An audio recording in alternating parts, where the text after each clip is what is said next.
പ്രിയപ്പെട്ട സ്നേഹ വീട്ടിലെ മക്കളെ, ഇന്ന് ഞാനുള്ളത് നമ്മുടെ പ്രിയപ്പെട്ട സ്നേഹനിധിയായ അക്ബറിൻ്റെ വീട്ടിലാണ്. അക്ബറിനെ കണ്ടു. അക്ബറിൻ്റെ ഉമ്മയായിട്ട് ഒരുപാട് സംസാരിച്ചു. അക്ബറിനെ എന്നെ കണ്ടപ്പോൾ വലിയ സന്തോഷമായി. ഞാൻ പറഞ്ഞ കാര്യങ്ങളെല്ലാം അക്ബർ സമ്മതിച്ചു. ഇനിയിപ്പോൾ സ്നേഹവീടിൻ്റെ മറ്റൊരു സ്നേഹനിധിയായ ഷുക്കൂർ വരും. ഷുക്കൂറിനെ കാണണം, ഷുക്കൂറിൻ്റെ വീട് കാണണം. ഭൂമിയിലുള്ള സഹജീവികളോട് നാം കരുണ കാണിച്ചാൽ ആകാശത്തുള്ളവൻ നമ്മോട് കരുണ കാണിക്കും. ഇതാണ് നമ്മുടെ ഷുക്കൂർ.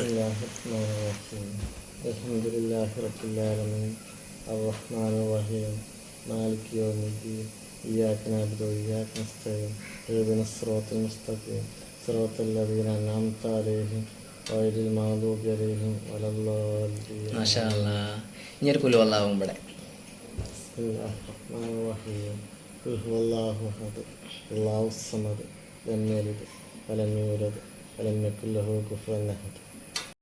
അക്ബറിലേക്ക് ഇനി എന്താ ആഗ്രഹങ്ങൾ? എന്താണ്? പ്രത്യേകിച്ച് ആഗ്രഹമൊന്നുമില്ല. പുറം ലോകം കാണാൻ ആഗ്രഹമുണ്ട് അല്ലേ? എപ്പോഴും ചെറുതായിട്ട് ഒരു പ്രാവശ്യം പുറത്ത് പോയില്ലേ? ഒരു വർഷം പോയി. ഞാൻ പറഞ്ഞു, ഷുക്കൂർ പറഞ്ഞാണ്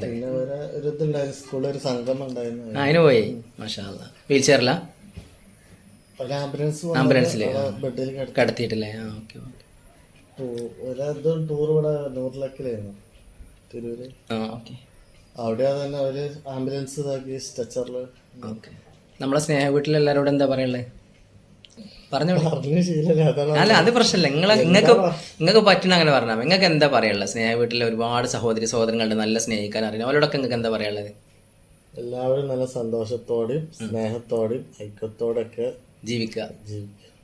സ്നേഹസമ്മാനാണ് ഇത്. ഞാൻ പോയിട്ട് പൊളിച്ചു നോക്കിയിട്ട് ഇഷ്ടമായി ഇങ്ങനെ വിളിക്കണം.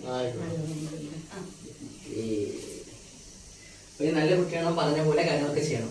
ചെയ്യോ? ഉമ്മാക്ക് വാക്ക് കൊടുത്തു. കുട്ടികളൊക്കെ വരുമ്പോ സ്നേഹവീടിനെ എല്ലാവരും അറിയാം കേട്ടോ.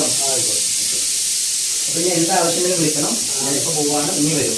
ഇനി വരുമ്പോ അമ്മാട് ചോദിക്കും എല്ലാ കാര്യങ്ങളും ചെയ്യുന്നില്ലേ കേട്ടോ. അപ്പൊ മാറില്ല. നമുക്ക് ഇൻഷാല്ലാ ഒരു ദിവസം ഇവിടെ സ്നേഹവീടിന്റെ പരിപാടി മലപ്പുറത്തോടെ ഉണ്ടാകുമ്പോൾ നമുക്ക് അതേപോലെ ആംബുലൻസിൽ പോവാം. ഓക്കെ. അസ്സലാമു അലൈക്കും. ഉള്ളിൽ പകയുണ്ടോ ഗമയുമുണ്ടോ, കള്ളച്ചിരി ചുണ്ടിൽ വിടരാറുണ്ടോ, എന്നും വെറുപ്പോടെ നടക്കാറുണ്ടോ,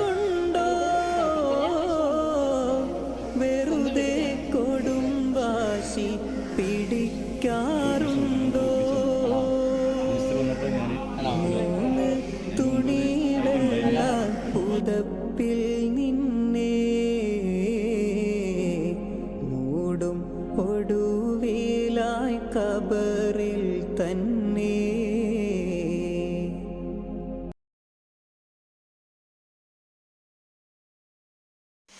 ഇതാണ് നമ്മുടെ പ്രിയപ്പെട്ട ഷുക്കൂറിൻ്റെ ഉമ്മയും വൈഫും. എല്ലാവരെയും ഒരുപാട് ഇഷ്ടമായി. സ്നേഹനിധികളാണ് എല്ലാവരും.